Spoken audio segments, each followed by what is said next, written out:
सर्वजन समाज में जन्मे सभी संतों, गुरुओं, महापुरुषों के साथ साथ महात्मा ज्योतिराव फूले, छत्रपति साहू जी महाराज, नारायण गुरु,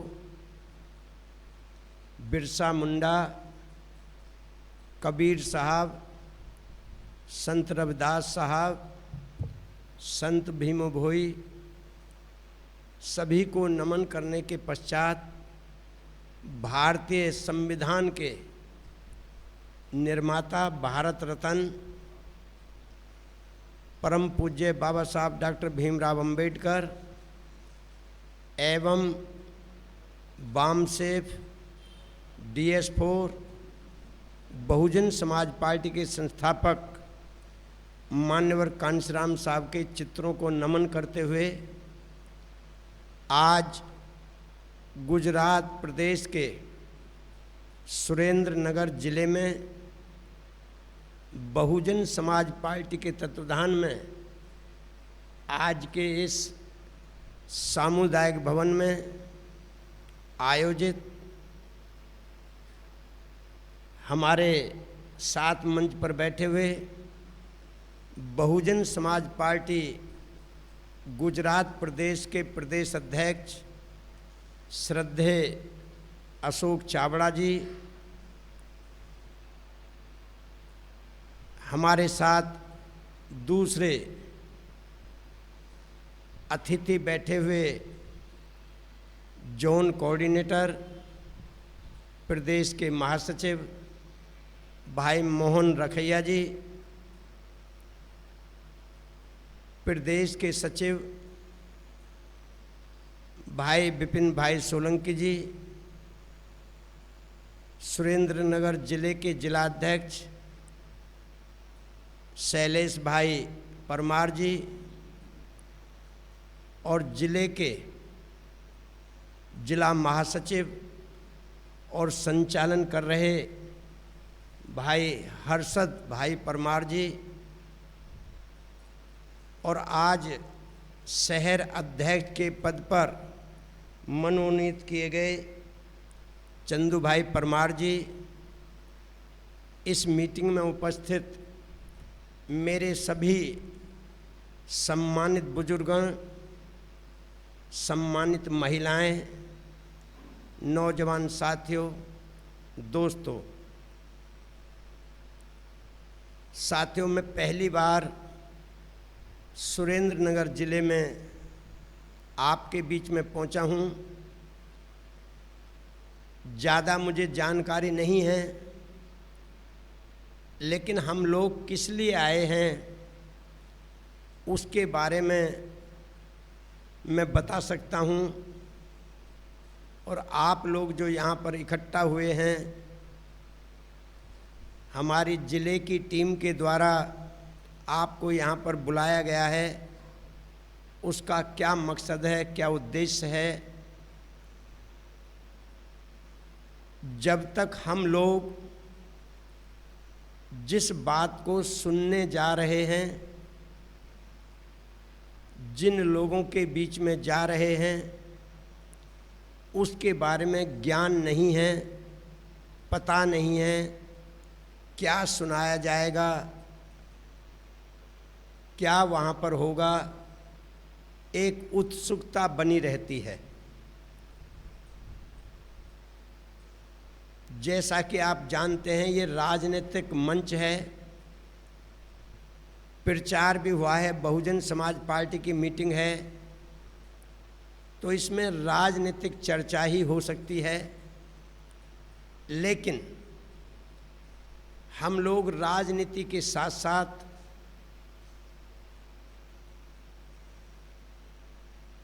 उस मिशन को, जो मिशन हमारे महापुरुषों ने, महात्मा ज्योतिराव फूले ने 1848 में शुरू किया था, वे हमारे बीच से 1890 में चले गए। उसके बाद 1891 से 1922 तक छत्रपति साहू जी महाराज ने उस मिशन को चलाया। वे भी हमारे बीच से 1922 में चले गए। उसके बाद बाबा साहब डॉक्टर भीमराव अंबेडकर ने उस मिशन को आगे बढ़ाया। वे भी हमारे बीच से 1956 में चले गए और उनके जाने के बाद हमारे महापुरुषों का मिशन बीच में कुछ रुका, 10 साल के लिए रुका।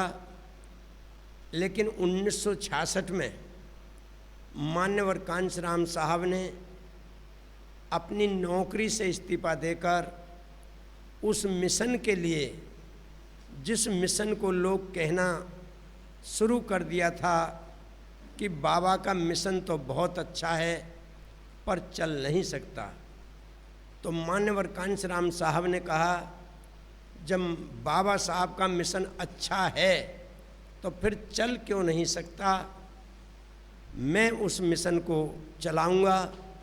और उन्होंने पूरे जीवन 2006 तक उस मिशन को आगे बढ़ाया। आज वो हमारे बीच में नहीं है, लेकिन उनकी गैर मौजूदगी में उन्होंने जो अपना उत्तराधिकारी घोषित किया था आदरणीय बहन कुमारी मायावती जी को, आज वे उस मिशन को 2006 के बाद लगातार आगे बढ़ा रही हैं। और ये मिशन ना कभी रुका है ना भविष्य में रुकेगा। थोड़ी बहुत बाधा आ सकती है, अड़चन आ सकती है, उतार चढ़ाव आ सकता है, डाउनफॉल हो सकता है, लेकिन रुकेगा नहीं। अब वो कौन सा मिशन है ये जानना बहुत ज़रूरी है। राजनीति से पहले ये जानना बहुत ज़रूरी है कि जो हमारे महापुरुषों ने मिशन चलाया था या आज बहन मायावती जी चला रही हैं, वो हमारा मिशन है क्या।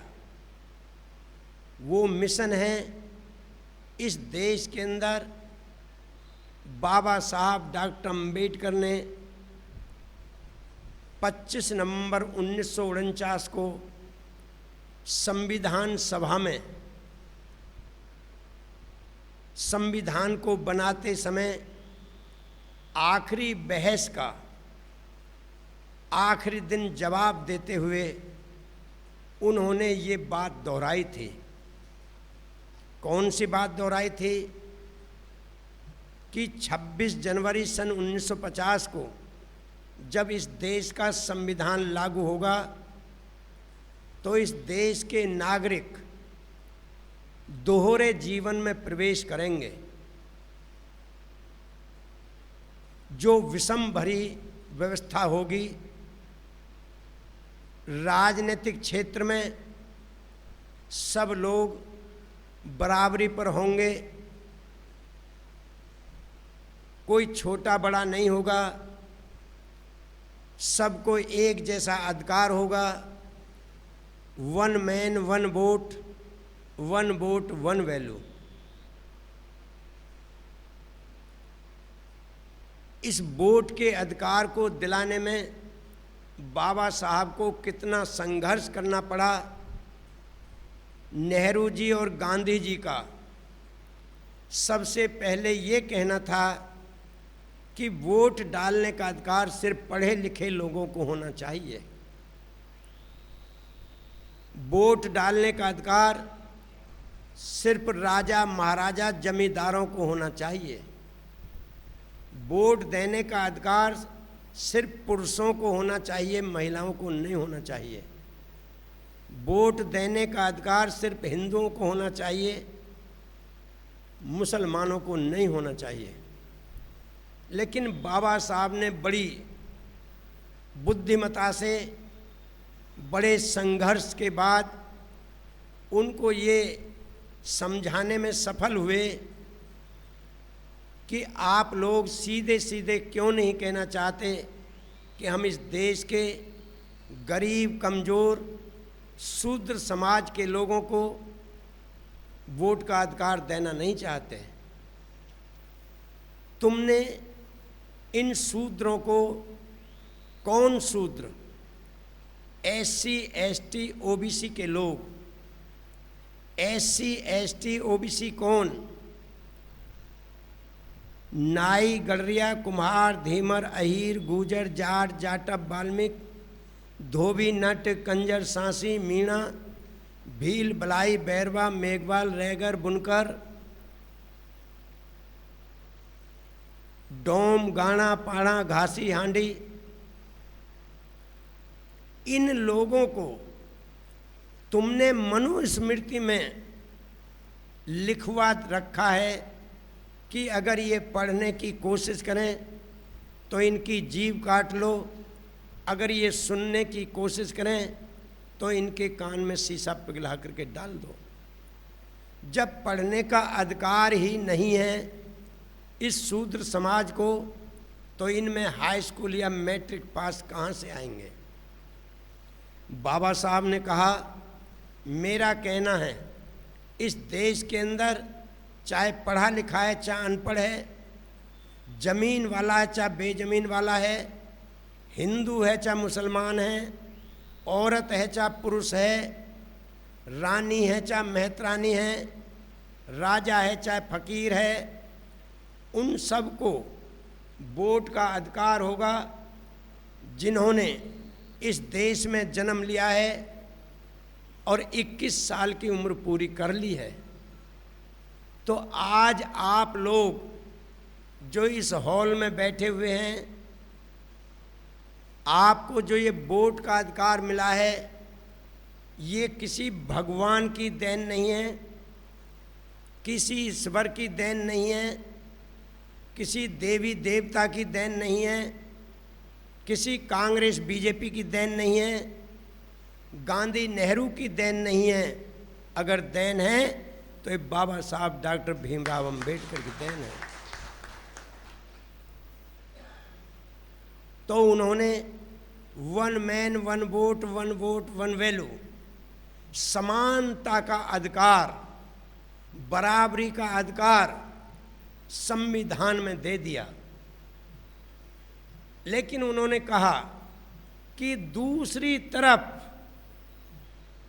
एक तरफ राजनीति में बराबर की भागीदारी होगी, लेकिन दूसरी तरफ सामाजिक और आर्थिक क्षेत्र में ये गैर बराबरी की व्यवस्था बनी होगी। जब तक इस देश के अंदर सामाजिक व्यवस्था में ऊंच नीच, जातिवाद, छोटा बड़ा, ये व्यवस्था असमानता वाली बनी रहेगी, या आर्थिक क्षेत्र में एक तरफ बहुत बड़ा अमीर जो अरबपति होगा, लेकिन दूसरी तरफ वो गरीब जिसको 2 वक्त का भोजन सही समय पर नसीब नहीं होगा, ऐसी गैर बराबरी वाली व्यवस्था को जब तक इस देश की स्वतंत्र सरकार बराबरी में नहीं लाती, तो इस देश की आज़ादी का कोई मतलब नहीं होगा। और मेरा कहना है, संविधान कितना भी अच्छा क्यों ना हो, अगर उसको लागू करने वालों की नीयत में खोट होगा तो वो संविधान कभी अच्छा साबित नहीं होगा। और यदि संविधान कितना भी बुरा क्यों ना हो, अगर उसको लागू करने वालों की नीयत साफ होगी तो वो संविधान अच्छा साबित होगा।